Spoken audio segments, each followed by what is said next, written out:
My unit went to Bosnia. I did not. As a consequence of not going with my unit, I was posted to Northern Ireland for 6 months. Unfortunately, when we came back, a bomb was detonated. They brought it in bits. I was that badly injured, I got whisked straight out of a side gate. Essentially, I had a big hole in the back of my head. I remember gaining consciousness in hospital. I've got other shrapnel injuries. It was only there that I realised my sight was impacted, so I am completely blind to the left in both eyes. Walk through the hospital and be spat at by civilians. Tiredness is something that really breaks me. It was starting to go wrong. I started to unravel. The Invictus games opened up other sort of doors, and I think Race Across America, it certainly opened that up for me. There was quite a lot of support within me to give others. Anybody who has served can seek support from Help for Heroes, whether you're a veteran or not.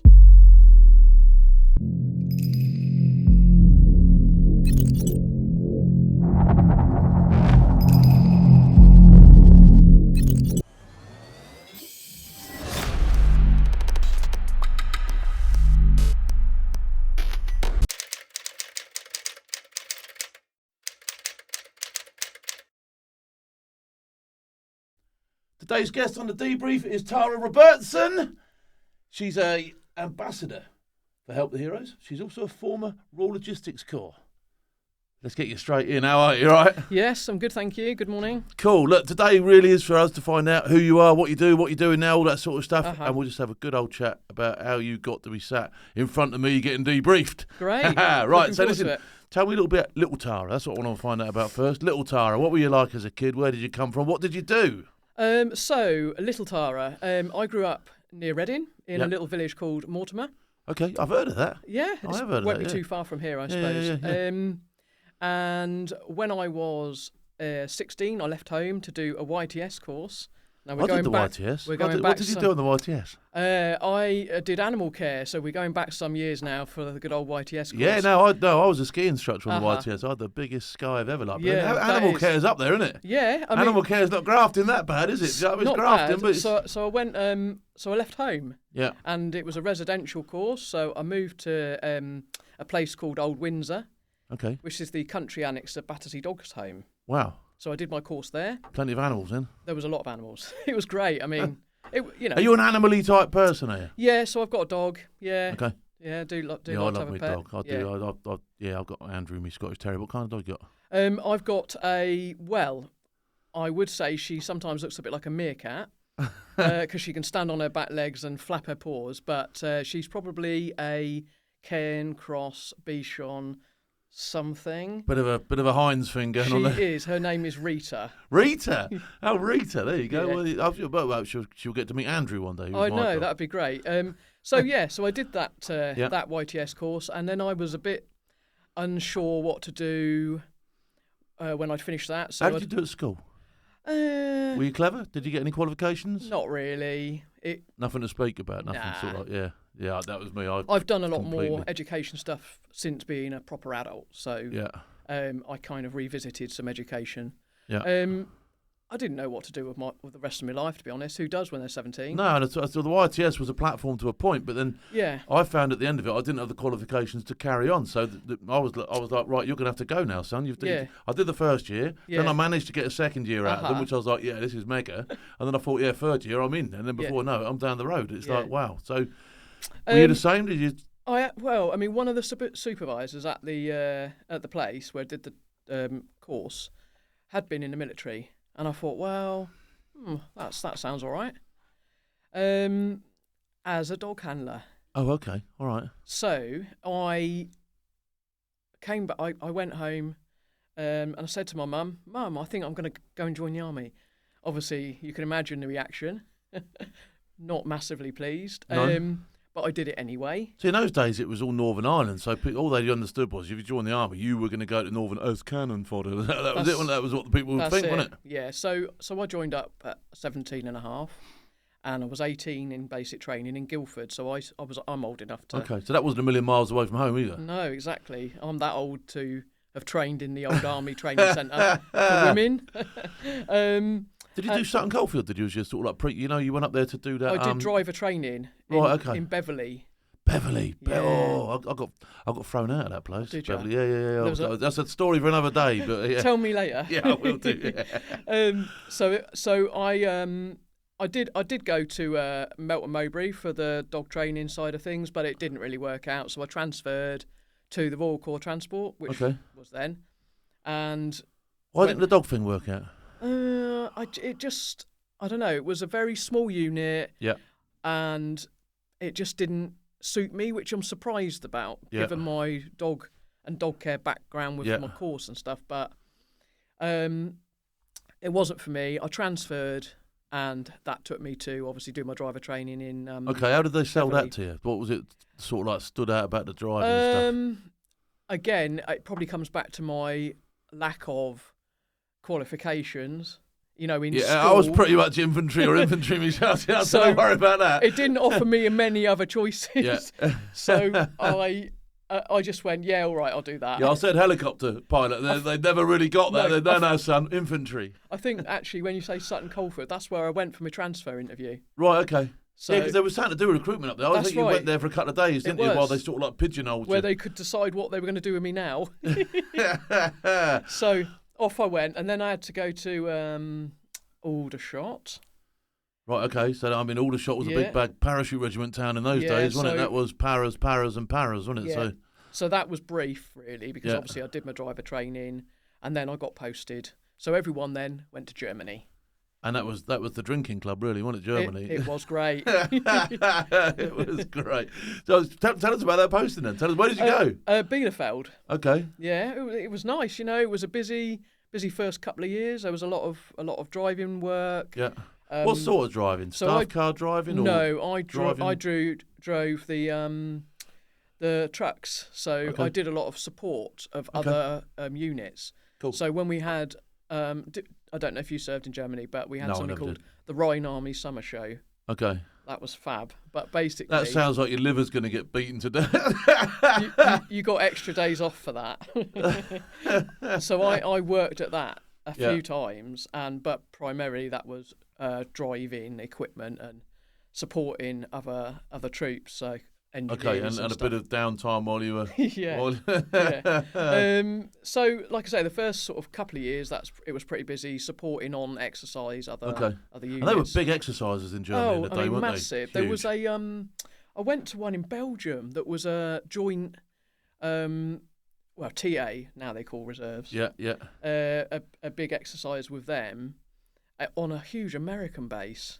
Wow, yeah. And so then you saw living properly on American bases as well, didn't you, in them days? They had all sorts going on. Yeah, that was fab. So because as a driver, I also did some medical training. So I was a unit medic. Okay. So a lot of the driving stuff I then did, I had a driver and I was the medical assistant. Okay. So that was nice. That's cool. And that took me into medical, which is kind of where I work now. Okay. My unit went to Bosnia. I did not. You didn't go? Why not? Well, some people have to stay behind. Okay. And I would say, one of the lucky ones that did. However, as a consequence of not going with my unit, I was posted to Northern Ireland for 6 months. Okay, and what was your job out there? Driver. Okay. Yeah. So who with? I was with 21 Regiment, 26 Transport Squadron. Okay. And I was in B Troop, which was the Green Troop. Okay. Which is the... Snatches, Land Rovers, Macrolons. The military-looking vehicles rather than the staff cars. I mean, we actually had... they were higher lorries, but everybody knew that they were civilian. Yeah, it was like that old place you used to go when you came into the airport. It was that's right. Smith Airways. Smith Airways, that's right, yeah. I'm going to Smith Airways now. None of these civvies will ever guess that's where the army goes. No, I know. So it was the same with our vehicles. So they were civilian-looking vehicles. Yeah. In the back, you had a comm to the front. And we did a lot of airport pickups. Just dropping people off, so more or less a taxi service type thing. Yeah, exactly. And how did you get plenty of downtime from that job?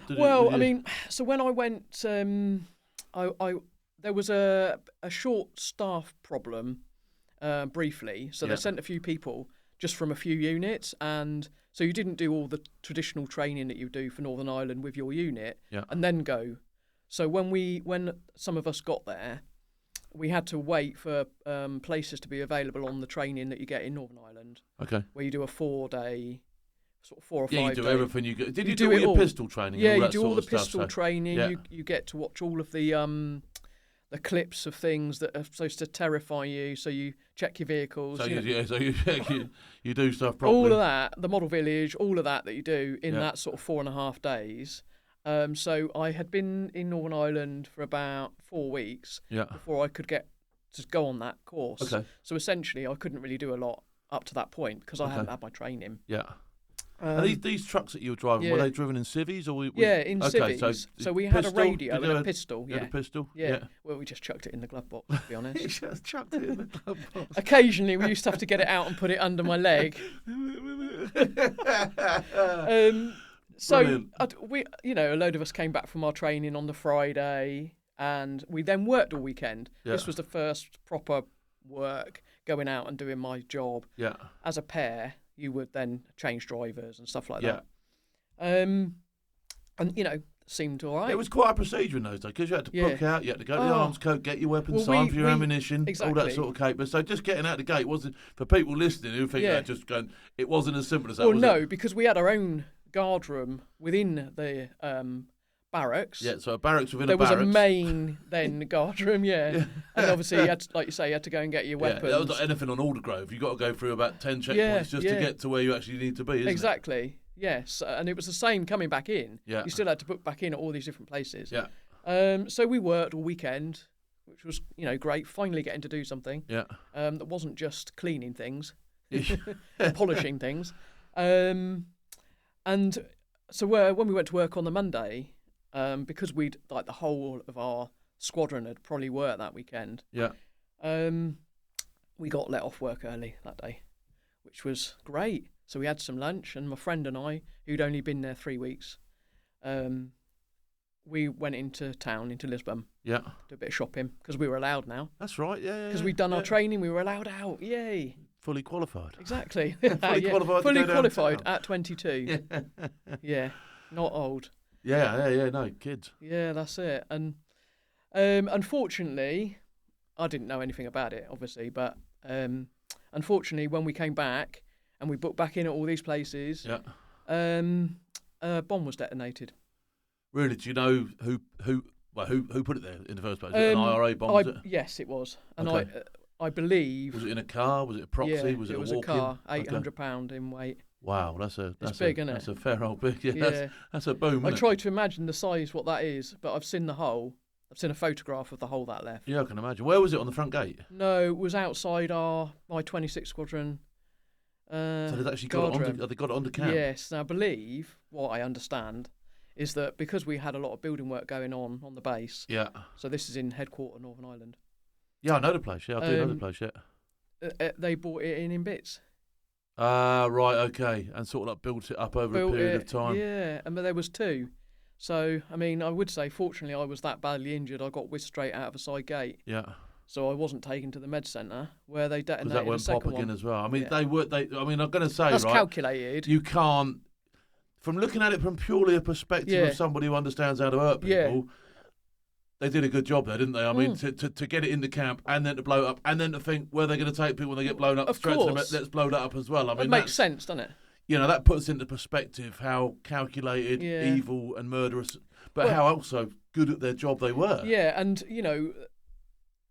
there wasn't, because it was pretty common, I think, that warning phone calls are made, but they're quite, unless you know what you're listening out for, you wouldn't know. And the only... Yeah, pretty ambiguous, weren't they? Yeah, it was. And the only call that was made was that they asked, because the nursery was by the med centre, I think that they had a phone call and asked when that would have been finished so that they were gone. Right, okay. But how would you know that was the warning? That something was going to happen. I don't think you would you? I mean, it's still a pretty honking phone call, but you might not have got as much from it as depends possibly. Who answers the phone. I don't know. Yeah. So you were stood there 1 minute, next minute. Do you remember any of it whatsoever? I really don't.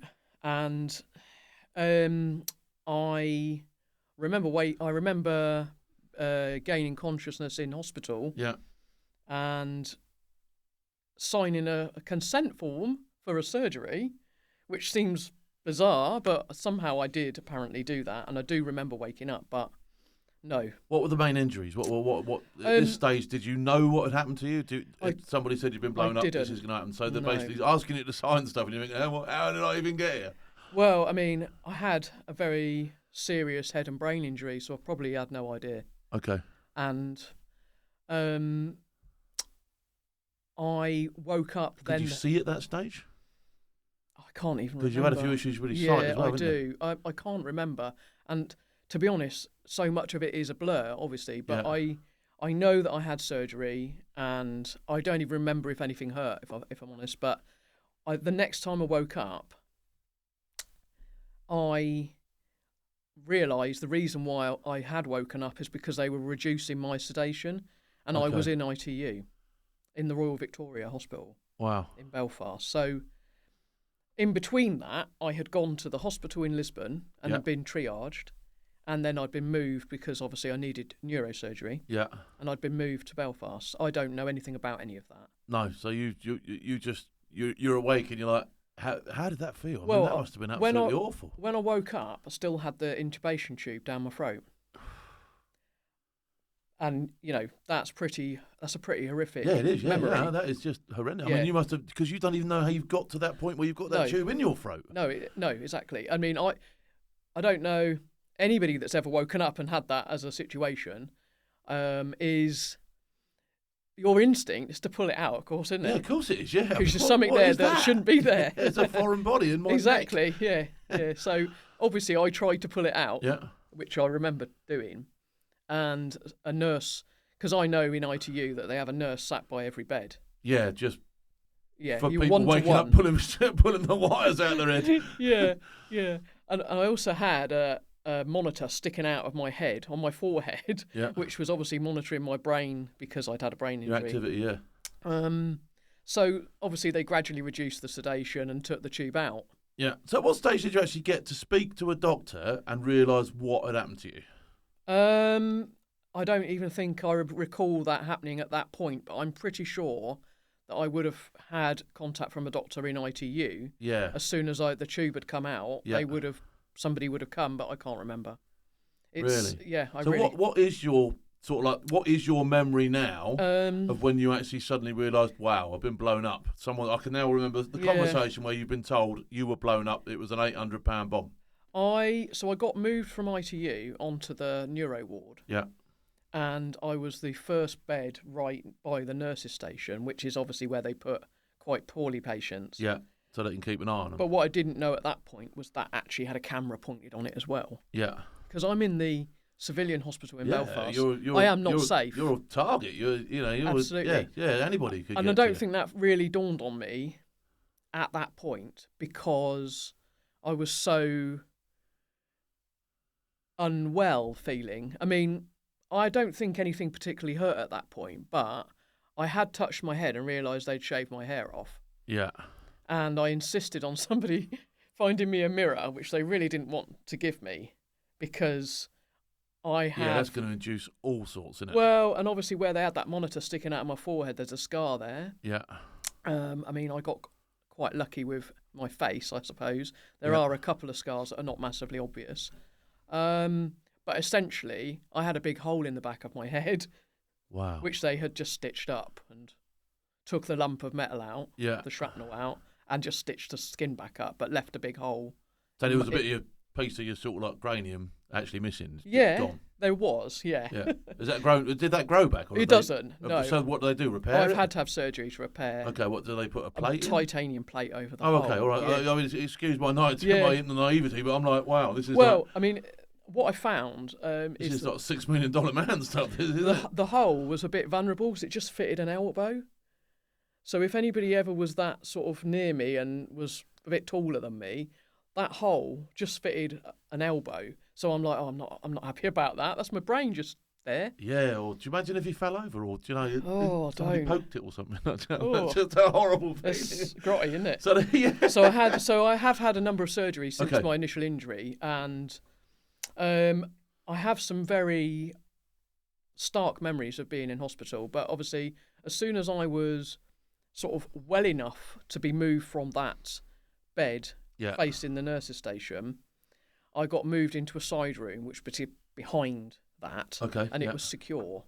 Because I had to have plainclothes police there all the time. Wow. And at this stage, are you now talking to people, compos mentis, and you understand what's happened to you? My mum, my brother and my aunt were there. Okay. They had to come because it was that serious. I mean, the whole time it must have been fairly touch and go until you were you weren't on terra firma until you are given the green light from the doctor, right? The only time I think I fully thought I was probably on the mend was when I got moved to the military hospital, because I was then not acutely unwell. Yeah. I needed more respite care before I could go home on sick leave. Okay, so you go to the military hospital. Yeah. And what's the score then? Are you sort of like... Are you yet thinking about, am I going to keep my job and all that sort of stuff? Or are you sort of thinking I wasn't even thinking about that. I think it was only there that I realised my sight was impacted. Okay. Now, given that And how impacted was it? Could you... So I've got a condition, prepare for the long words. Okay. I've got something called left homonymous hemianopia. Wow. So what that means is it's brain damage, essentially. Okay. Where the shrapnel went into the occipital area of my brain, that's the sight part, it has damaged the brain so that I only have sight to the right. So I've got left damage. So I am completely blind to the left in both eyes.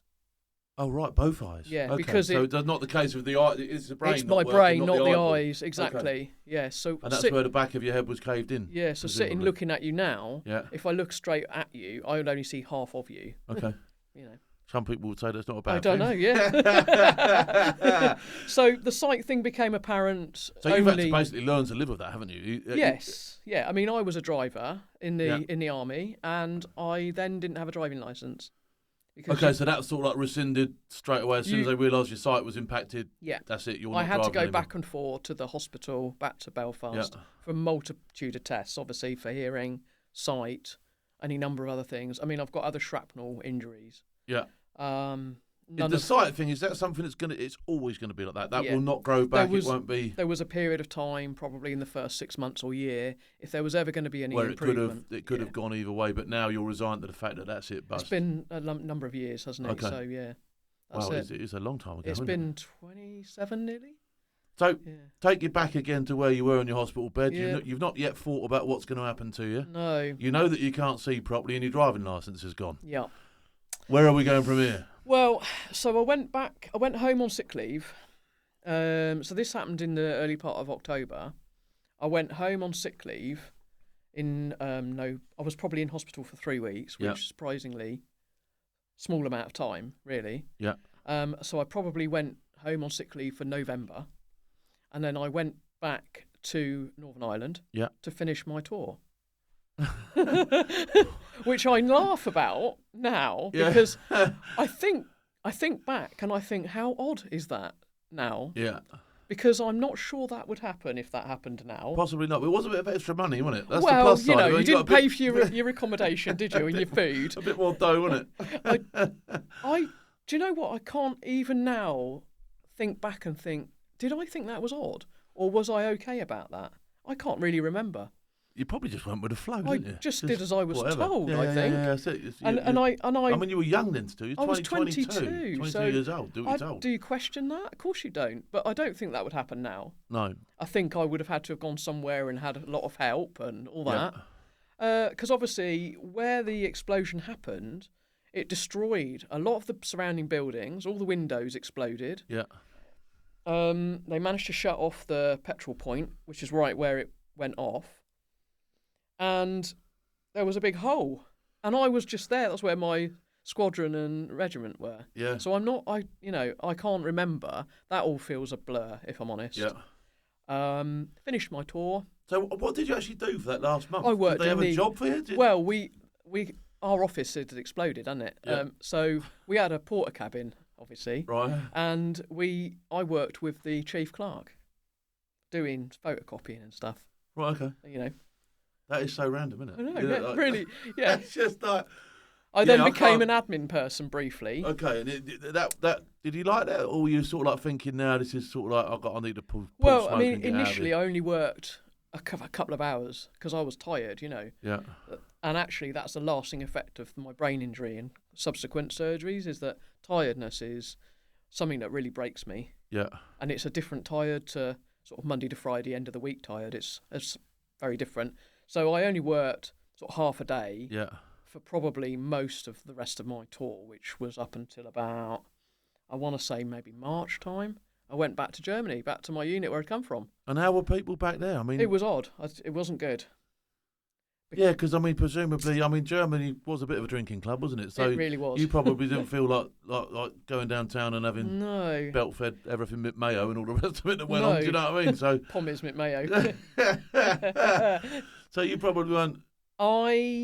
This was where I started to struggle, I think, with my mental health, if I'm honest. And I do think... So it was hitting home now? Now it's like... Well, the thing is, whilst it seemed odd to go back to Northern Ireland and finish the tour, I was with people I'd shared an experience with. Yeah. And I now realise that, looking back, because obviously I've had a long time to reflect, and I've had a lot of therapy, and, when I went back to Germany, nobody could relate to what had happened to me because it hadn't happened to them. Yeah. And that felt very isolating for me. I'm sure it did. And I started to unravel, it's fair to say. I hear this term a lot with mental health, unraveling, and I think it's the point where everybody says, wow, the wheels are now well and truly coming off the wagon. That's it, and that's another common term, isn't it? Yeah.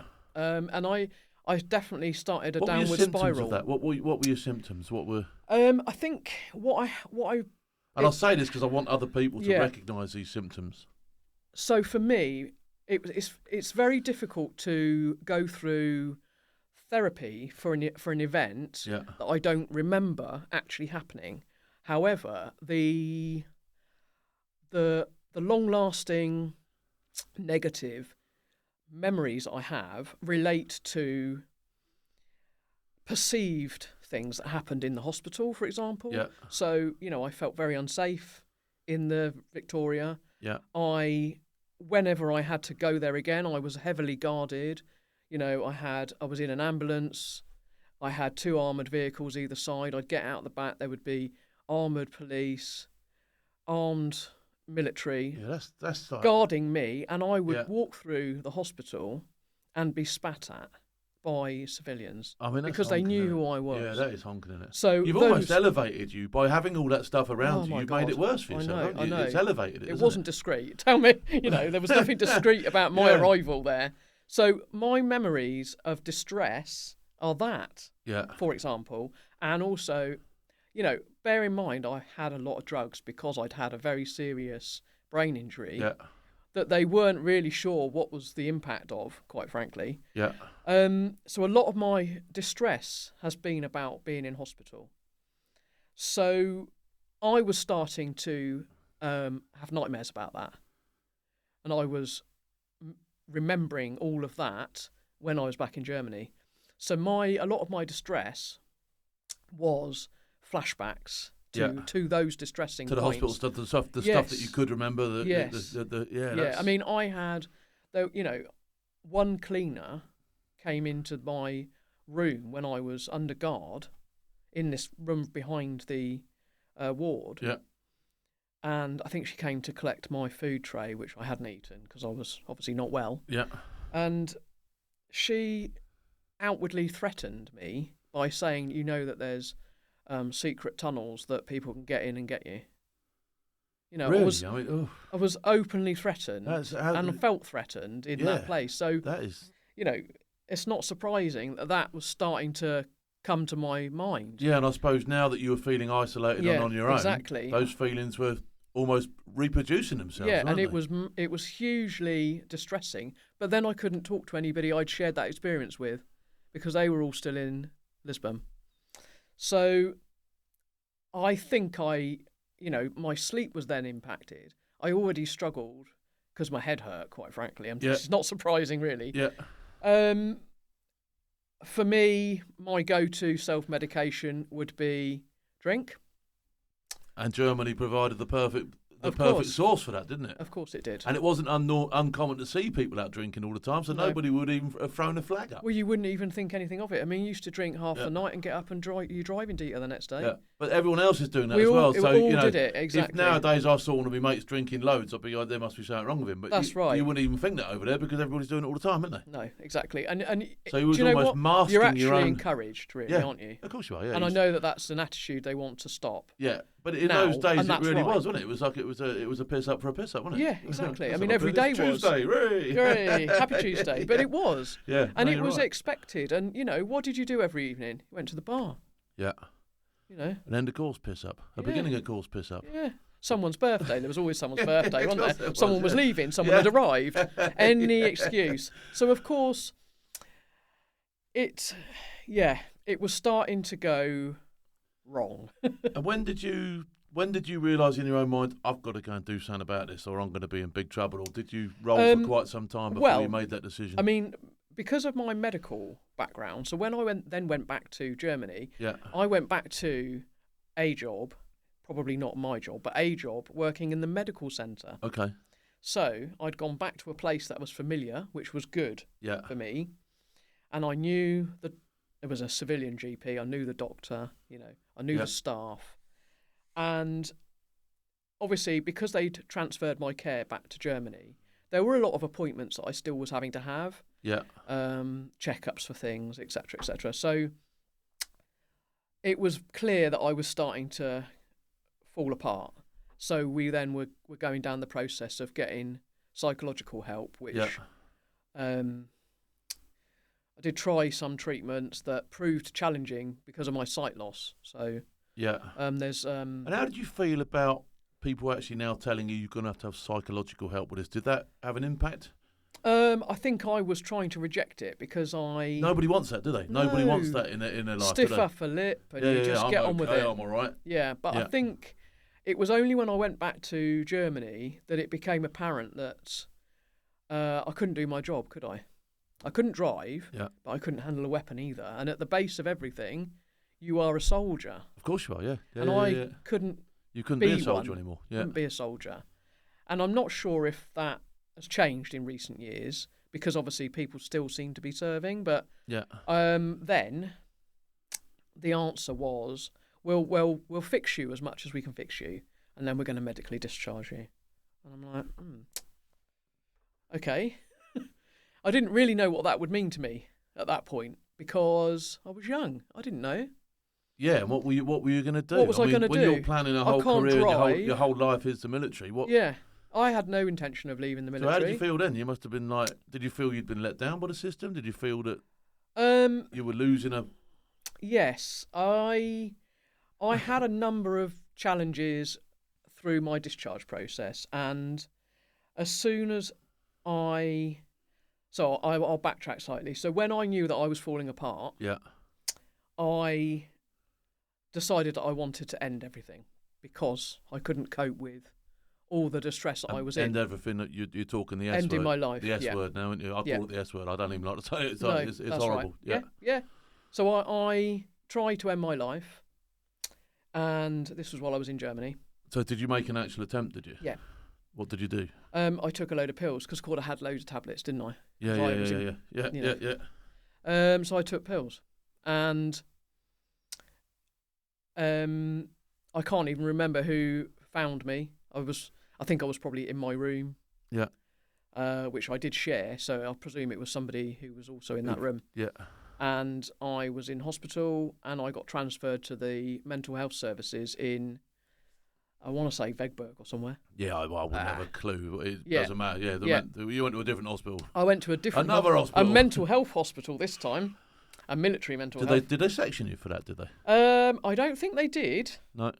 But then before long, they put me on a plane with a mental health nurse as escort and shipped me back to the UK. And then I went to the Naval Hospital in Haslar. Okay, yeah. Where down in Pompey, that's Portsmouth, yeah. So I was in hospital there. I visited a daily mental health services on the hospital grounds. And then when they felt it necessary, they moved me into the military accommodation in HMS Dolphin. Yeah, I know Dolphin. Yeah, so I was staying. That was funny because that's Navy. They do. Yeah. They do. You've now changed services as well as hospitals. They do a few strange things there. Yeah. So of course, all the while my medical discharge was being processed. Yeah. So then they discharged me from that and they sent me home. And at that point, I was on a Y list. Do you know about the Y list? No, go on. Tell me about the Y list. So when you are, you don't belong to a unit, you belong to an administration office in Glasgow. Ugh. So I had no unit, nothing. Yeah. So it's almost an abandonment. That sounds like to me. And I really wasn't taken care of. Yeah. And I got myself a little job working in the Army Careers Office. I did. They put me there, and I went back and forth to there from my mum's house. Yeah. And I stayed at my mum's, and I went to work every day in Reading. While I was being medically discharged, that process was going. But I didn't belong to a unit. I didn't belong to them, and nor did I belong to wherever they did, Arborfield, I think. So I had a civilian clerk, just whatever, and the named one was whatever her name was because my surname began with an R. So it didn't. So my discharge was traumatic in itself. Yeah, it just sounds like. Yeah. I spoke to someone the other day, and I can't remember about cutting your ID up. They used to just cut your ID card now. Right, you're gone. Do you know what I mean? They didn't even do that to me because I didn't have anyone to give it to. I had to send it back in an envelope. Did you cut it off yourself? I can't remember, to be honest. But so that was very stressful. Yeah, I can imagine. And very upsetting and very distressing to go through a process without any support. So I had resettlement, but again, it was ticking boxes, I think. That's what it felt. And that was it. I was then at my mum's. And that was it. So you've gone from sort of like 22 years old, everything all single dancing, just qualified in Northern Ireland, boom, hospital, bang, deterioration, put anywhere they could get you, and all of a sudden there's no support, bang, you're out, you're gone. Yeah. That's it. That is awful. That really is. That is not good at all. And not. No psychological support continued. So that was it. The safety net was gone. Yeah. You're on your own. Yeah. Mother, she's coming home. Yeah. That is absolutely incredible. That's beyond belief for me. I think, obviously I was fairly oblivious at the time, but I think that was very difficult for my mum. Because very difficult for anyone who had any know feeling for you whatsoever. That's just she didn't know what incredible. to do with me, yeah. did she? So what did you do? Well, I mean, I'd had further surgeries in the time that I'd still been serving, so I'd been fixed up as much as I could be. And I'm 25 by now. So I ended up serving just over 7 years, despite my injury being fairly early on. Yeah. I didn't know what to do. I didn't really know what I wanted to do, but I had done quite a lot of volunteering with the youth service in Germany. Okay. So there was quite a lot of support within me to give others. So I found a voluntary organisation that would provide me with a job and accommodation and send me where they thought I would be best suited. Okay. And that's how I ended up in Taunton. Wow. In Somerset. So I went for an interview somewhere and I had a lengthy chat, about what my skills were. And being ex-military was a plus point, and it is, isn't it? Of course it is. For everybody. It makes somebody uber employable to me. Do you know? In a number of variations. Yeah. Disciplined, on time. We'll turn up the right clothes, right. Yeah, all that sort of stuff. Exactly. So, great. So they were happy. So I packed a bag, and so I was medically discharged in May '99, and in July, I got on a train to Taunton, where I was being met by the coordinator for the voluntary thing that I was doing, and I worked in the care sector. So I worked in, I lived in an independent living project that had a couple of care leavers that were 16. Yeah. And I worked at a children's care home. Okay. So I did kind of both, and that was a placement for a year. And while I was on that placement, I thought, well, this is quite a nice place to live. I will stay. And I bought my first house. Oh, okay. Yeah.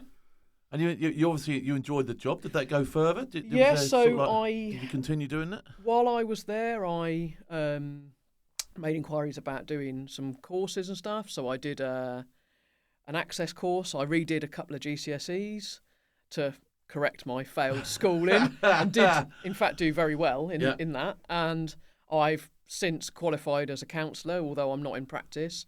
I've worked in 2 local colleges supporting students with additional needs. One particularly was supporting students with acquired brain injuries, which is obviously what I have. So I have volunteered at Samaritans in that time as well. I am an ambassador for Help for Heroes. You've proper picked up the baton of life and give it a good old shake, haven't you? It wasn't. There have been some very difficult times. I'm sure they have. Is this part? Do you think part of your will to go forward all the time and achieve all this stuff? Do you think that's part of your rehabilitation as well? Yes, I think so. When I first moved to Taunton, I had another blip. Yeah. And I had another suicide attempt, another very serious one. Pills. Again, but I was on my own in my newly bought house. Okay. So luckily, I must have sent out a right message. We had mobiles then. Yeah. I must have sent out a significant enough message to a friend. Somebody to go, there's a problem here. We need to get round My door there. was smashed in, and I got taken to hospital, and I haven't done that again since. Okay. So that was some time ago. I then got help, some very good help in my local area through the NHS. I had no military contact in all that time until I realised that I could have some contact with Help for Heroes, because I didn't know, because I thought that was actually Afghan and Iraq. I thought that. I genuinely did. That's different. It's not the case now. Okay, yeah. that's a really good positive So thing anybody who has served can seek support from Help for Heroes, whether you're a veteran or not. Okay. Oh wow. Okay. So, I'd never. Do you know? I thought it was just the Afghan and Iraq. And I think that's an important message, and I think that's something huge message that Help for Heroes are trying to get across. Because well, I shall certainly help them get their message out there. That's without a doubt. Sure. So I had contact with them in 2016 through a very random thing, and that was the year I also applied to be in the Invictus Games. Okay. Of which I competed in 2017 in Toronto. Brilliant. So for me, I think competed doing what? Come on, cycling. You go, I'll just compete. Yeah. And you don't want to tell me about it. Tell me about it. So I want to know. What did you do? How did you get into it? Why are you cycling? All the while. So when I moved to Taunton, yeah. I realised that exercise was something that I'm going to say kept the crazy at bay. And I know that sounds a bit of a funny thing to say, but actually, I'm not saying people are crazy, and I'm not saying I am either. But what I'm saying is it kept me more level. Yeah. And it made me feel better. Why cycling? Why did you get into cycling? So I started running. Yeah. And then I kind of got a bit bored with that. I did a lot of number of races. Okay.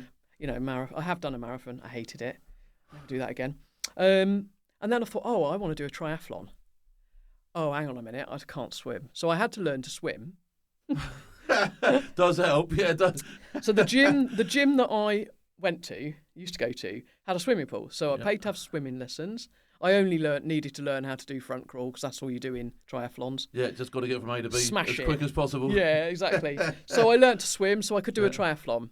I already did a little bit of pottering about on a bike. Now, bear in mind, I'm visually impaired. Yeah. So cycling does require a little bit of concentration. Well, so does running and swimming, really. Yeah, but you're on a bike and you can only see half the road.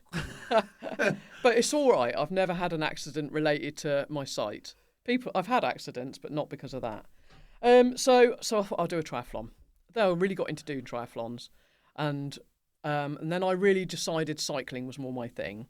So I cycled Land's End to John O'Groats with a friend, and that's when I thought. I did Land's End to John O'Groats years ago, with everything working properly, and it was nails. Yeah. That must have been absolute. Well, not only is it, I have the sight problem, I have the issue with the ongoing tiredness from the brain injury itself, and the sort of subsequent surgeries. So. Right, we'll do that. I applied for Invictus Games. I worked really hard, lost those away. It looked like a proper cyclist then. Not like I do in my Lycra now. But, and it was a fantastic experience, but it put me back in the military life. Yeah. And I had 2 very mixed feelings about that. One, it felt very comfortable. But 2, you felt you were a bit let down. I felt massively let down, but I also realised how much independence I can lack because I couldn't drive. Yeah. And everything's very difficult when you can't drive. and being sight impaired and having to navigate the trains is quite challenging. Yeah. So, I had a fab time. I also had another psychological meltdown around about 2016. But again, I got the right help locally through my NHS. That was brilliant. And I've done a number of other cycling things since then. I cycled 500 miles around the coast of Scotland. That's the North Coast 500, yeah. Mate, I'd struggle to do that with my camper van. That's quite hard, that is. It's quite hilly. It was quite hard, yeah. It was nails. Yeah. Come on, stop underplaying it. And then in 2019, I took part in a team event, raced across America. Brilliant. Yeah. And was that other people with similar conditions to yourself? So there were other people with... Half the team would have been ex-military, and we had somebody on a handbike, somebody on a recumbent. We had one of the team members wasn't military, but she had a below-knee amputation. Okay. Me with my sight. So we were quite a mixture. How did you find that? Well, it was hard cycling on the other side of the road because I really couldn't see the road then, rather than the gutter. It's all right. It's staring into the gutter. It's okay when I can't see the gutter. It's when I can't see the road. It was challenging. I mean, what were the Americans like with you? Obviously, they do like their veterans over there, don't they? They really do. And it was very much, they're really into saying thank you for your service, which is we find that very odd. Yeah, because... It's not, we don't do that. It's not. No. I don't think we do it enough, to be honest. I think we should do it. I think we should do it. I think it should be, they have things like hero queues and all that sort of stuff, don't they? Do you know what I mean? And I think that should be done for our veterans over here. It was a fantastic event, and we very much advertised our wounded, injured, sick, only female ever UK team. That's what we were. Okay. To do it and complete it in the allowed time. It was a bit over 3,000 miles. Oh, yeah, a bit over 3,000 miles. Well, we didn't all do that. We took it in. It was a relay. Yeah, but still, it's a long way. You're part of a team. Presumably you're cracking on every day. You're trying to sleep on a tour bus in what is essentially the size of a coffin. It wasn't great. So Invictus, tell me something about the Invictus Games. Yeah. What was your event in the Invictus So Games? I did the cycling event. So I did both cycling events. So they have a time trial and a crit race. Okay. How did you do? I'm quite keen on achieving. Yeah. So to come fourth was obviously massively upsetting. Shut up. But when I look at how many people that was out of, I'm not unhappy with that. No. So, that's where I myself probably struggle with striving to be perfect. Well, that's in all of us, isn't it? That's of course. Whatever we of course. do, do you know what I mean? You want to do the best of what without a medal, it's disappointing. But I have got over that now. We are talking about a few years ago. But, I mean, it was just fantastic. I mean, I have never been to Canada, and... Did you get to meet any of the sort of like big wigs that hang around the games and what? Did you get to meet? Did you meet Harry? Did you meet him? Yes. Yeah. A couple of times because we got nominated for an award. Good on you. For Race Across America. So I've been to the Endeavour Games a couple of times. Okay. The Endeavour Awards rather. Yeah. So I also in doing the North Coast 500. The then Prince Charles is the chieftain of the May Games. Okay. So we met him as well. There you go. You're getting your name around, isn't I know. And, the Invictus Games opened up a number of other sort of doors, and I think Race Across America, it certainly opened that up for me. But also I've been to a Royal Garden party. Mate, you must be proud now. You got it. I'm proud of it. I'm proud of it. When I look back at the photos, in the hat and the dress and everything, I think, wow, that was such And when you think what's happened to you from that crater to now, your achievements that you made are absolutely outstanding. I think when I can reflect on all of the years and all of the difficult times and also accept that that's not to say that they'll never happen again, because obviously these things do pop up every now and then. But actually, when I think back and I think that I had to just get on with it, maybe that gave me some strength, because I just had to get on with it. You just had to do it. I had to get on with my life. Had to do it. And you didn't just have to do it. I didn't have loads of people. Well, of course I had friends and family supporting me, but I didn't have, there were no services then to support people struggling. And mental health, of course, is an ongoing struggle, challenge, Of course. We're still not out of the woods with that yet, are we? No, exactly. And I think certainly as I'm now getting older, I think life presents other challenges, doesn't it? Just naturally through the course of ageing. We all know that one. So I do think that because I had to just get on with it, and I did, it did provide me with a lot of resilience. Yeah.